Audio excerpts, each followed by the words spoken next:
Alright, Pistons fans, so in today's video, we are going to be talking about Marvin Bagley. But before we get into all of that, please make sure you guys like this video. Today's like goal is 200 likes. Subscribe to the channel if you're new. We are currently on the road to 8K subscribers. So if you're new around here, please subscribe. And without further ado, let's get to talking about Marvin Bagley. So Marvin Bagley, I haven't made a video on him in a pretty long time. And actually in the offseason, he signed a 3-year, $37.5 million contract, which officially makes him the Detroit Pistons' second highest paid player, right behind Kelly Olynyk, above Saddiq Bey, above Cade Cunningham. And this upcoming season with the Detroit Pistons, we won't have Grant on the roster anymore, obviously, and Marvin Bagley will have a full season to play here in Detroit because last season he spent half of it in Sacramento.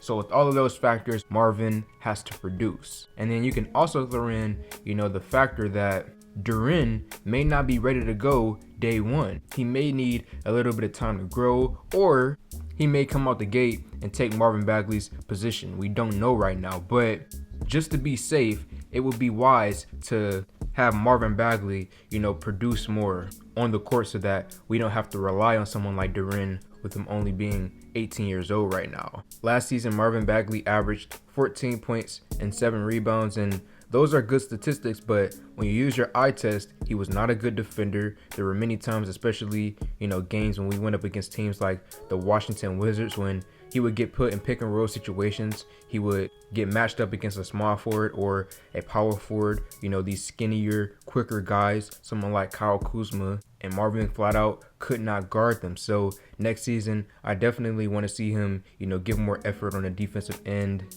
and not necessarily become a defensive stopper, but, become someone who isn't a liability on the floor.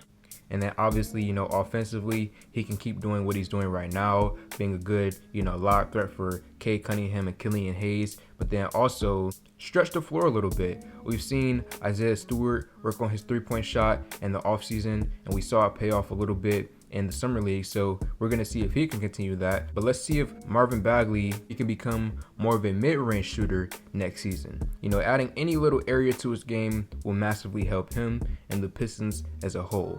Now, the last thing that I will share with you guys is that he has been dominating in the Miami Pro Basketball League. And if you guys forgot about that league, that is actually the league where Josh Jackson went to last season. I posted a video about a year ago where Josh Jackson went down to the Miami Pro League and he dominated. And now we have the same thing with Marvin Bagley.